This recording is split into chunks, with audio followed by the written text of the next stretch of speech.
সর্বপ্রথম যদি আমার জীবনে যদি কখনো এরকম সুযোগ আছে, আমার দল যদি কখনো এরকম সুযোগ তৈরি করে দেয় এবং আমি যদি জনগণের প্রতিনিধি হিসাবে নির্বাচিত হতে পারি, আমি এই কৃষি কাজের সাথে যারা জড়িত, কৃষকদের নিয়ে আমার বিশেষ পরিকল্পনা আছে, শ্রমজীবী মানুষদের নিয়ে আমার বিশেষ পরিকল্পনা আছে, এই সমাজের যারা বঞ্চিত মানুষ তাদের নিয়ে আমার বিশেষ পরিকল্পনা আছে, আমি এখানে যারা প্রতিবন্ধী আছে তাদের নিয়েও আমার বিশেষ পরিকল্পনা আছে।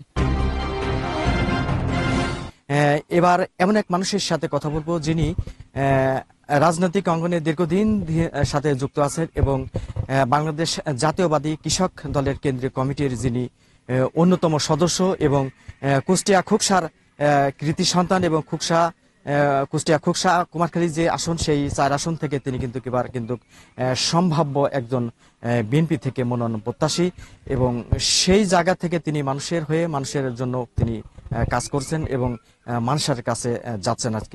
দর্শক, এই বিষয়টা নিয়েই আমি তিনি তার কাছ থেকে তার রাজনৈতিক প্রেক্ষাপট একটু জানার একটু চেষ্টা করি। প্রথমে একটু আপনার নামটা বলবেন।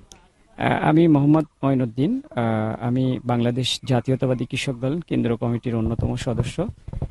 আমি শুরুতেই মহান রব্বুল আলমিনের কাছে শুকরিয়া আদায় করছি যে আমি এই খোকসা কুমারখালীর মানুষের মানে সাধারণ মানুষের পাশে থেকে আগামী দিনে এই খোকসা কুমারখালীর মানুষকে নিয়ে আমি কাজ করতে চাই। এবং আমি একটি কথা আপনাদেরকে বলতে চাই, সেটা হলো যে আমি একটি বিএনপি পরিবারের সন্তান। আমার এখানে আমি এই যে কুমারখালী থানার সদকি ইউনিয়নের থেকে আমার চাচা আব্দুর রাজ্জাক মেম্বার, উনি 5 বার নির্বাচিত সাবেক মেম্বার, বর্তমান মেম্বার এবং সদকি ইউনিয়নের প্রতিষ্ঠাতা বিএনপির সভাপতি উনি ছিলেন। তো পারিবারিকভাবে আমরা বিএনপি করি। আমাদের এই যে বিরাট এখানে একটা জনগোষ্ঠী, এই জনগোষ্ঠীর সকল মানুষই বিএনপির সাথে জড়িত। তো সেই সুবাদে যেহেতু আমার জন্ম যেহেতু একটি বিএনপি পরিবারে, সেক্ষেত্রে আমি এই বিএনপির রাজনীতির সাথে সম্পৃক্ততা থাকবে, এটাই খুব স্বাভাবিক একটা বিষয়। তারই ধারাবাহিকতায় 2002 সাল থেকে আমি ছাত্র দলের রাজনীতির মাধ্যমে আমার রাজনৈতিক জীবন শুরু করি। আমি 2005 সালে এবং 2007 সালে স্কুল এবং কলেজ পর্যায়ে আমি ছাত্র দল করেছি এবং 2008 সালে যখন আমি বাংলাদেশ ইসলামী ইউনিভার্সিটিতে ভর্তি হই, 2008 সাল থেকে 2011 সাল পর্যন্ত আমি বেসরকারি বিশ্ববিদ্যালয়ের ছাত্র দলের রাজনীতির সাথে আমি জড়িত ছিলাম এবং 2011 সালে আমি বাংলাদেশ ইসলামী ইউনিভার্সিটি ছাত্র দলের আমি সাধারণ সম্পাদক নির্বাচিত হই। তারই ধারাবাহিকতায় আমি 2015-16 সাল পর্যন্ত আমি বাংলাদেশ ইসলামী বিশ্ববিদ্যালয় ছাত্র দলের সাধারণ সম্পাদক ছিলাম এবং 2012 সালে আমি জেল খেটেছি। 2013 সালেও আমি জেল খেটেছি, আমার নামে কয়েকটি মামলাও আছে এবং আমি ফ্যাসিবাদের যে 17টি বছর ছিল এই স্বৈরাচার হাসিনা আমলের প্রত্যেকটি জাতীয়তাবাদী বিএনপির যতগুলো প্রোগ্রাম ছিল প্রত্যেকটি প্রোগ্রামে আমি স্বতঃস্ফূর্তভাবে মিছিলের সামনের সারিতে থেকেই আমি রাজপথে ছিলাম। আপনারা বিভিন্ন ভিডিও ফুটেজগুলো বিভিন্ন পিকচারে আপনারা দেখতে পেরেছেন এবং সর্বশেষ আমি হলো 2022 এবং 23 সালে যে বাংলাদেশ জাতীয়তাবাদী কৃষক দল কেন্দ্রীয় কমিটি হয়, এই কমিটিতে আমাকে সম্মানিত সদস্য হিসাবে জনাব তারেক রহমান আমাকে মনোনীত করেন এবং তারই ধারাবাহিকতায় আমি এখন পর্যন্ত বাংলাদেশ জাতীয়তাবাদী দল কৃষক দলের একজন নগণ্য প্রতিনিধি হিসাবে আমি খোকসা কুমারখালীর মাটি ও মানুষের জন্য আমি কাজ করে যাচ্ছি। আগামী দিনে ইনশাল্লাহ আমি খোকসা কুমারখালীবাসীর আমি পাশে থাকতে চাই, এটাই আমি। আচ্ছা মঈন ভাই, আমি একটু আপনার মাধ্যমে একটু জানতে চাচ্ছি, দর্শক আমরা কথাগুলো শুনছিলাম খোকসা কুমারখালীর একজন মনোনয়ন প্রত্যাশী বিএনপি থেকে, তিনি কেন্দ্রীয় কৃষক দলের অন্যতম সদস্য এবং তিনি একজন উদীয়মান তরুণ নেতা এবং তার বর্ণাঢ্য যে রাজনৈতিক যে কর্মকাণ্ড, বিশেষ করে তিনি কিন্তু ছাত্র জীবন থেকেই তিনি কিন্তু এই মেহনতি এবং মানুষের জন্য কিন্তু কাজ করে যাচ্ছেন এবং এখন পর্যন্ত কিন্তু তিনি কাজ করছেন এবং ছুটে চলছেন কিন্তু অবিরাম গতি থেকে, যার ভিডিও ফুটেজ কিন্তু আমরা ইতিমধ্যে কিন্তু আমরা দেখেছি যে তিনি বৃষ্টিকে উপেক্ষা করে এবং রোদ বৃষ্টিকে উপেক্ষা করে তিনি কাজ করতে যাচ্ছে। তো আমি আরেকটু আপনার মাধ্যমে একটু জানতে চাচ্ছি যে এই যে মেহনতি মানুষের যদিও আপনি একেবারে রুট লেভেলে কাজগুলো করছেন, এই যে গ্রামীণ পর্যায়ে যে আসলে সাধারণত মানুষের কথা কিন্তু আসলে কেউ বলে না, কিন্তু এই চিন্তাগুলো আপনি কাজ করতে চাচ্ছেন এবং সেই জায়গাতে সেই প্রতিনিধিত্ব আপনি করতে চাচ্ছেন, আসলে তাদের হয়ে আপনি মূল আপনার লক্ষ্য এবং কি কাজ করতে চাচ্ছেন যদি একটু। আমি প্রথমে যেহেতু আমি গ্রামের ছেলে, একদম প্রত্যন্ত গ্রামাঞ্চলের আমি ছেলে, আমি সর্বপ্রথম যদি আমার জীবনে যদি কখনো এরকম সুযোগ আছে, আমার দল যদি কখনো এরকম সুযোগ তৈরি করে দেয় এবং আমি যদি জনগণের প্রতিনিধি হিসাবে নির্বাচিত হতে পারি, আমি এই কৃষি কাজের সাথে যারা জড়িত, কৃষকদের নিয়ে আমার বিশেষ পরিকল্পনা আছে, শ্রমজীবী মানুষদের নিয়ে আমার বিশেষ পরিকল্পনা আছে, এই সমাজের যারা বঞ্চিত মানুষ তাদের নিয়ে আমার বিশেষ পরিকল্পনা আছে, আমি এখানে যারা প্রতিবন্ধী আছে তাদের নিয়েও আমার বিশেষ পরিকল্পনা আছে।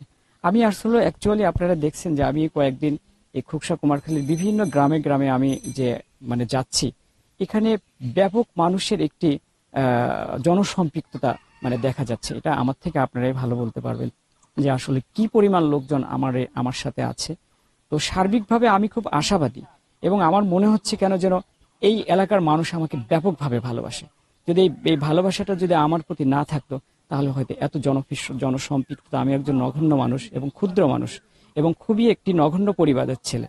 হ্যাঁ, এই পরিবারের সন্তানের প্রতি যদি আমার মধ্যে যদি সেই আদর্শিকতা এবং দলের প্রতি যে আমার যে আদর্শ এবং এবং মনে করেন যে ডেডিকেশন, এটা যদি না থাকতো এবং মানুষ তাহলে পরে আমাকে এই বিশ্বাসটা করতো না এবং মানুষ কিন্তু আমার পিছনে ছুটে আসতো না।